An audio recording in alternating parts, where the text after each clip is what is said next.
I only wear a seatbelt while in the porta-john.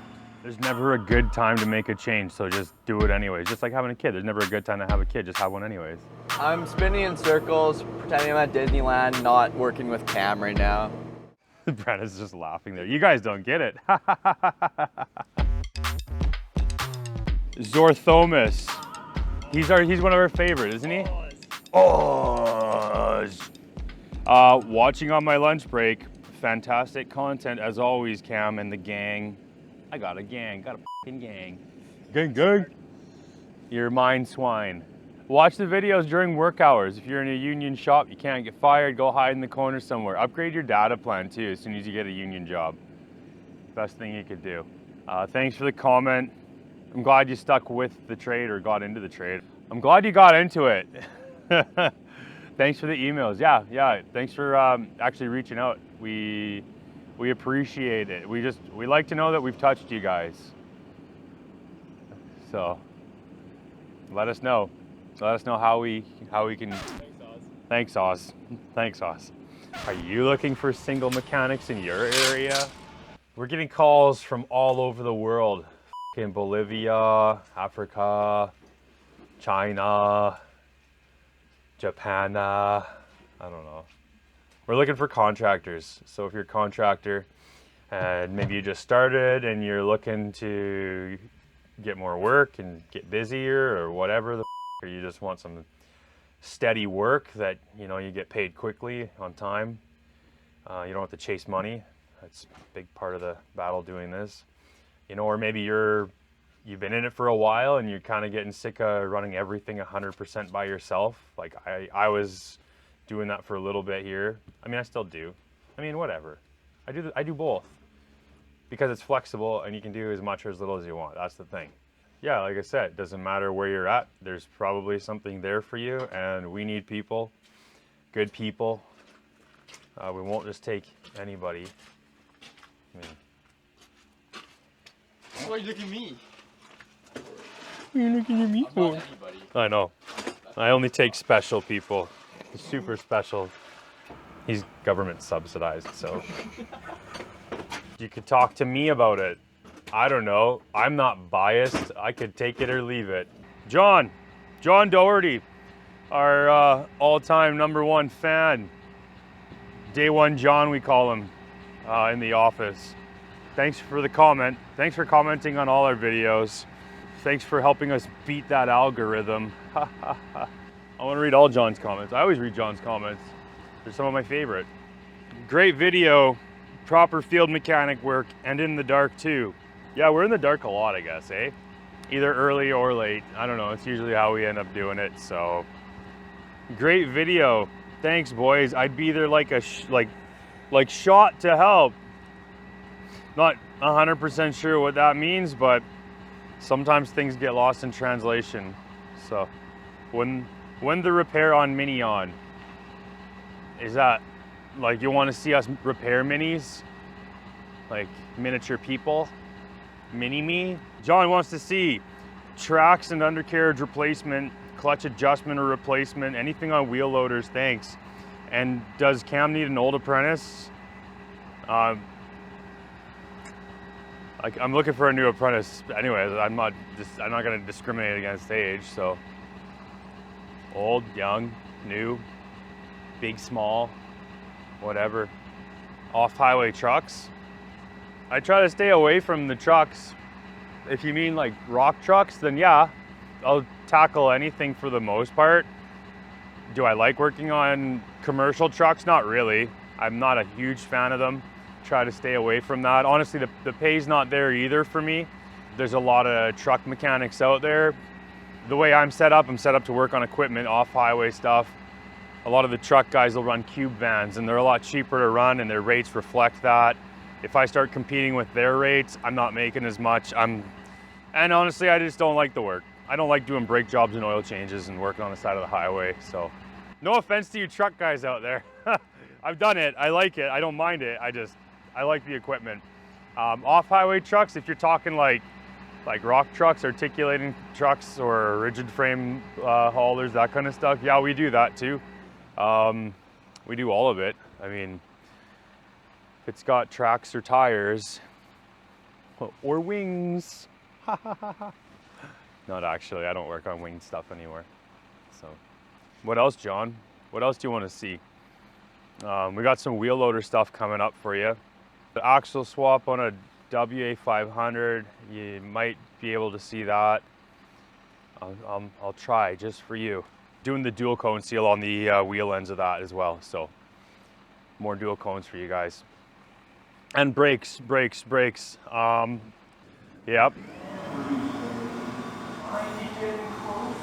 I only wear a seatbelt while in the porta-john, says Sebastian Boley. Bol. I don't know how to respond to that. Actually got a pretty good laugh out of that. Only wear a seatbelt while in the porta-john. The only time Carson puts his seatbelt on is when we're rolling over the scales because I don't want to get pulled in. I always yell at him to click it. So, yeah. So when we roll over the scale, he's safe. Just starting my first year heavy duty. Love watching the videos with Cam and Carson. Says Rhett or Rahet, however you pronounce it. Just starting your first year. That's cool. Good for you. So if you're first year apprentice, chances are are you in Canada then? Or are you, because the States doesn't really have apprenticeships. So I'm assuming you're in like Canada or some other first world country. That has apprenticeship programs. Thanks, Rhett. Cole Campbell.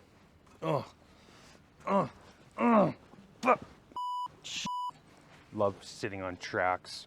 Awesome vid. Cam's the man. I am a man. 8-year truck and coach tech here. Trucks and coaches, like stage coaches, like horse-drawn carriage kind of thing. That's cool. Does he live in an Amish community or something? I don't like buses. No thanks. You can have the buses. Think about doing heavy equipment all the time. Hard to take the pay cut starting all over. Well, you don't have to start all over, do you? I'm pretty sure you don't have to start all over. I don't know. Maybe you do. Why would you take a pay cut? Why are you going to get a pay cut though? I transitioned from aviation to heavy duty and I made more money by switching. First year I made more money. It's not always about the money though, but it is. If you can take a short-term cut, the thing is in a year you'll probably be making more than what you were making working on paddy wagons and whatever the wood wagons and stuff like that. I don't know. Just do it. Just jump. There's never a good time to make a change, so just do it anyways. Just like having a kid. There's never a good time to have a kid. Just have one anyways. Why not? Now I'm giving out parenting advice. So you're never really prepared for these jumps, so just do it. Look at that golden hour sunlight. No matter how bright it is, you can't squint because that's racist. Brandon's just laughing there. You guys don't get it.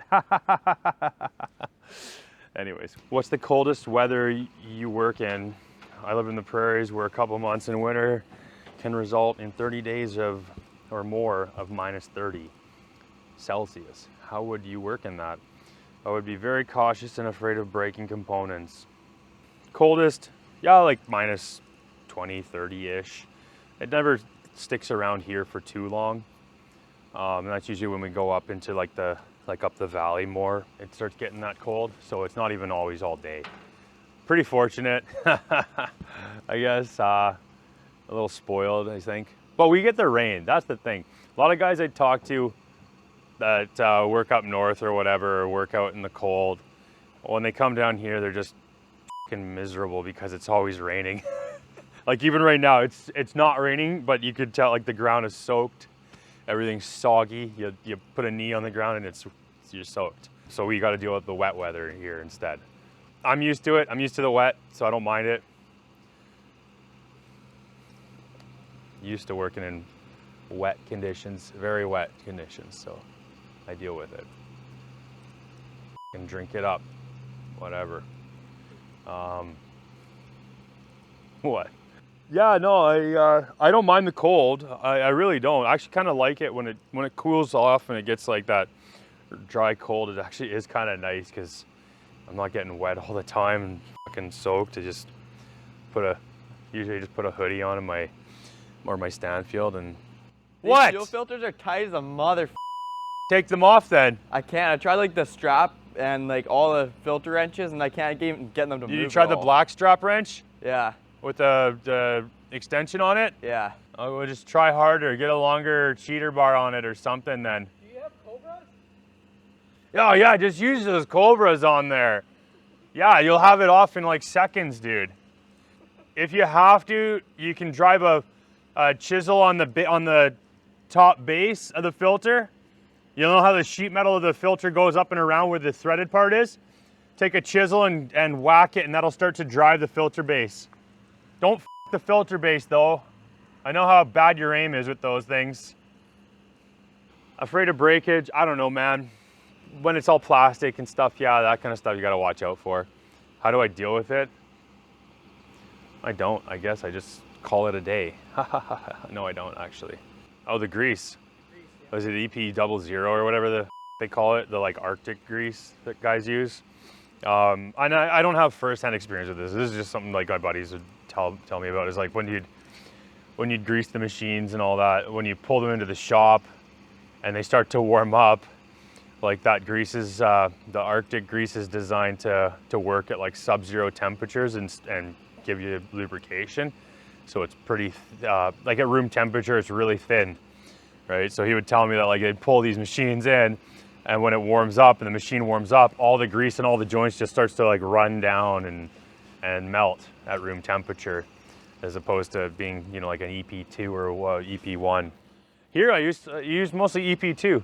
Where we're at, I mean, we get cold, but we also get hot. In the summertime, it was like friggin' 50 degrees last summer for a small stretch there. Jeez, I don't know how you guys in Texas do it. Good f***ing luck.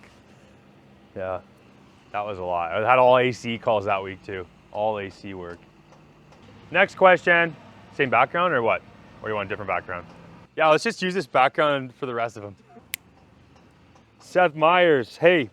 Yeah, I love these Vijas with Cam and Carson. Thanks, Seth. Hi, Cam. Vandal. Hey, Chad. Thanks for calling me a hack. I actually appreciate it. You keep me in check, Chad. Love it. Terry Baker, he comments a lot, right? Hi, Terry.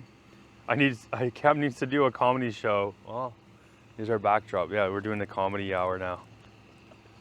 Put the like Seinfeld brick behind me. There's our comedy backdrop. Here's our stand-up show, yeah. Peanut Butter's Garage says, this is awesome, guys. The PM service work videos are great, but these unexpected type repairs are the shit. Everything I do is unexpected, man. I wish I knew what I was expecting today. Got a bunch of bullshit to deal with later on. Off camera though. Top secret stuff, can't show you. Thanks for the comment, PB and J, PB and G. Peanut butter. Everybody knows it's short for peanut butter. Fast Eddie. That's what they used to call me, Fast Eddie. Just kidding. Oh, they used to call me Lumpy Cam. For all you hot rod guys. Haha. When he said you can smell it on camera, I know exactly what he means. Oh, the final drive.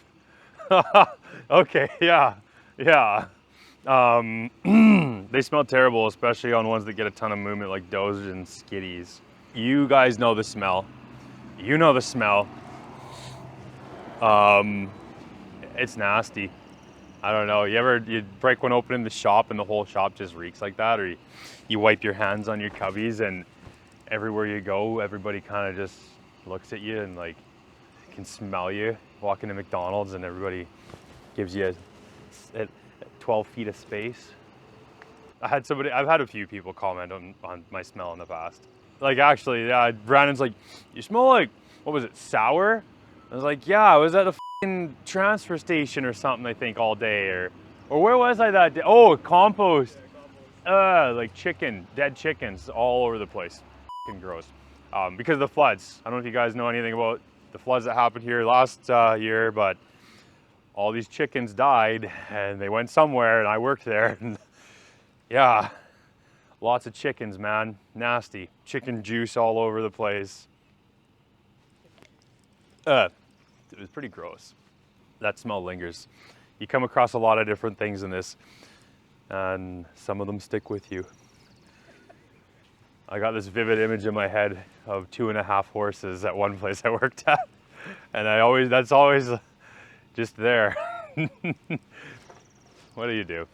That's part of it. You just deal with it. It's not as bad as some other trades got to deal with. I mean, and some other jobs and stuff, right? So, but yeah, that grease smell. Somebody commented one time, I think it was at the bank, and she's like, oh, you smell like engines or something like that. Like, it was so funny. I was like, yeah, I know. Like, I just got off work. I'm just here to deposit these big ass checks.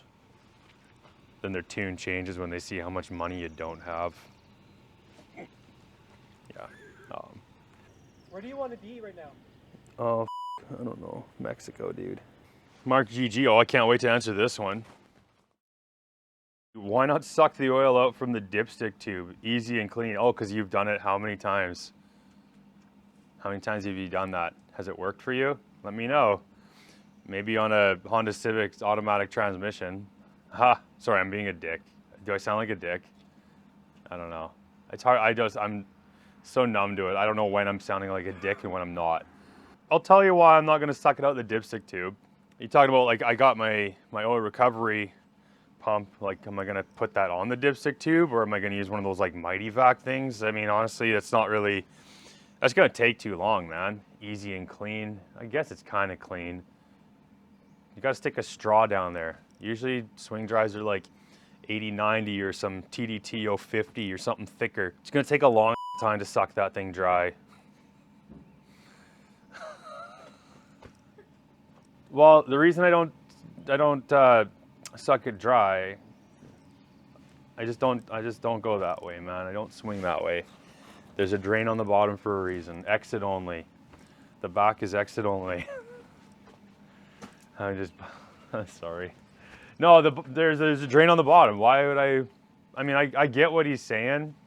It's easy, it's clean, but that's where the drain is. If there was a better way to do it, I think I would have found it by now.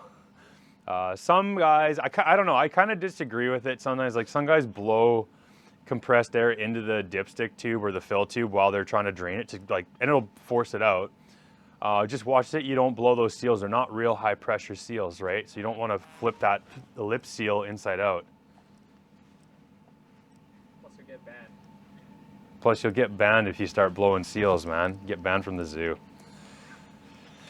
That's why I didn't go to the zoo yesterday with my kid. I was banned. I was working. So got banned from the aquarium.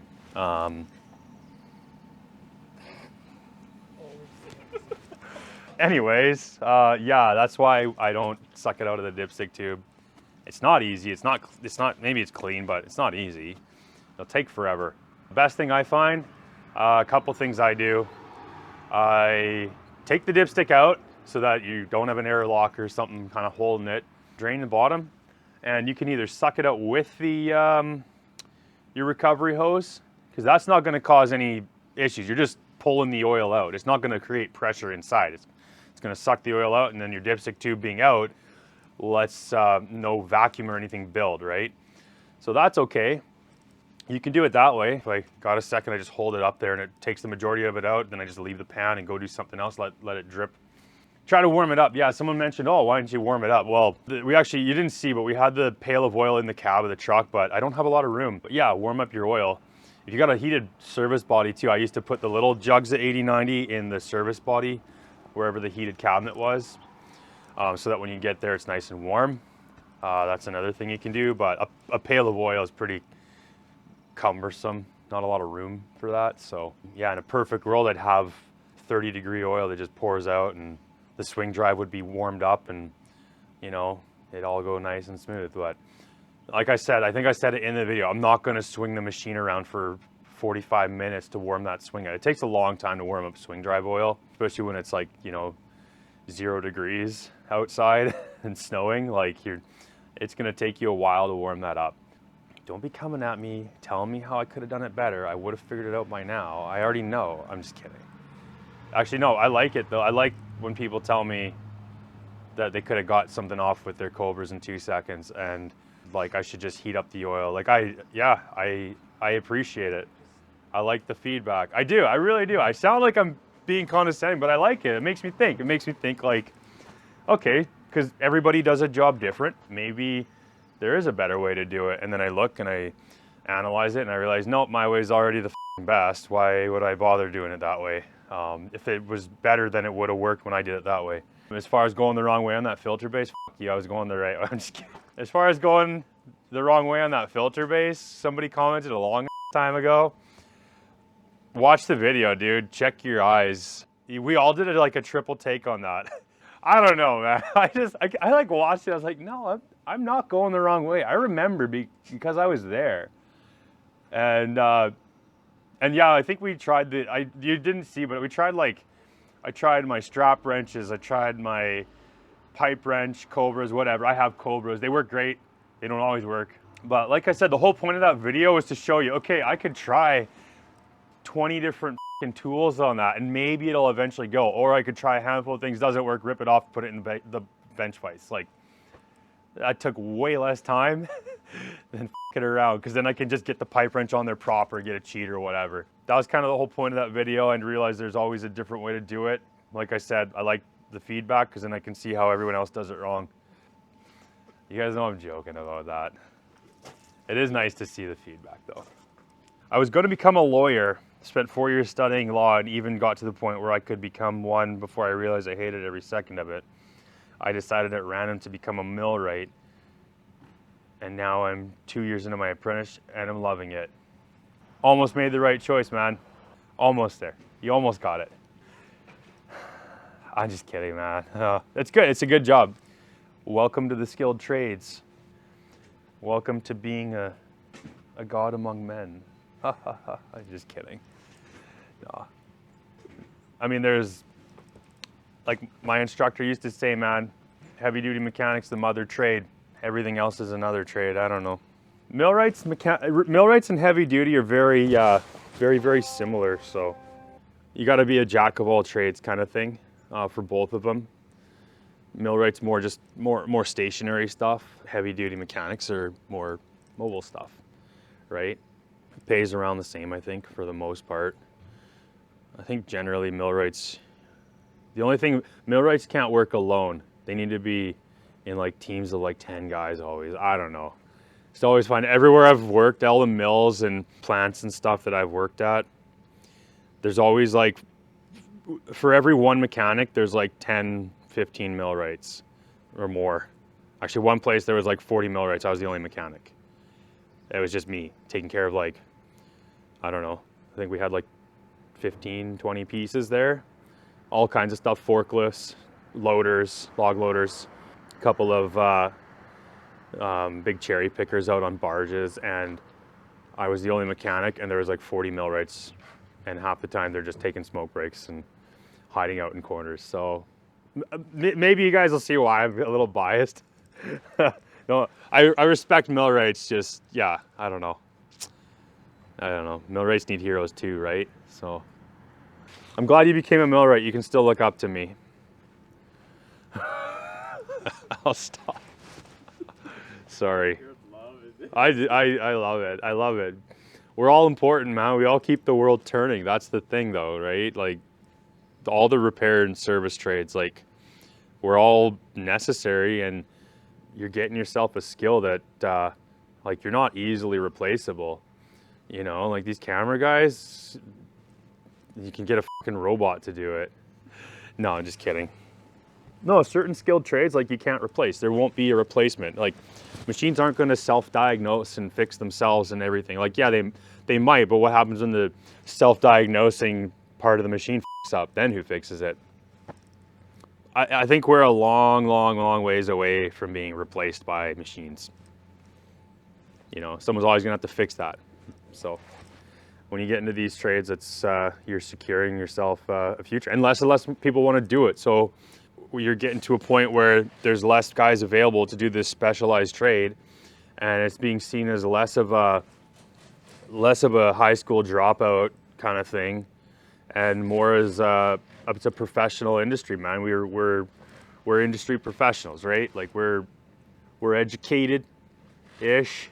Got to know a lot. Same with millwrights. They got to know a lot. You got to know, you know, electrical systems, AC and DC electrical, hydraulics. You know, you got to know how to machine, weld, fabricate.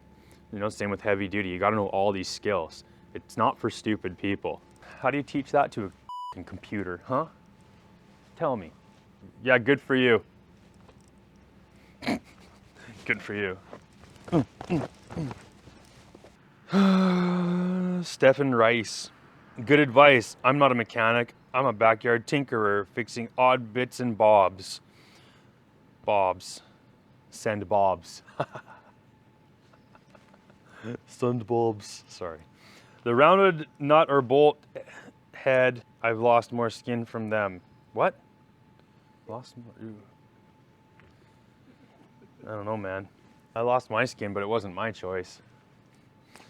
You're right. There is always a way round. Good video.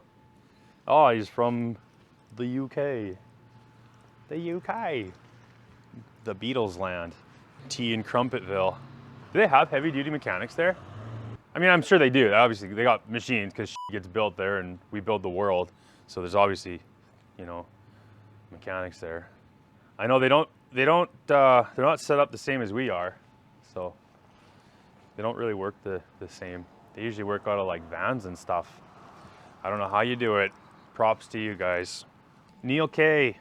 Neil K says, LaMayo pulling out and putting it instead. Winky face.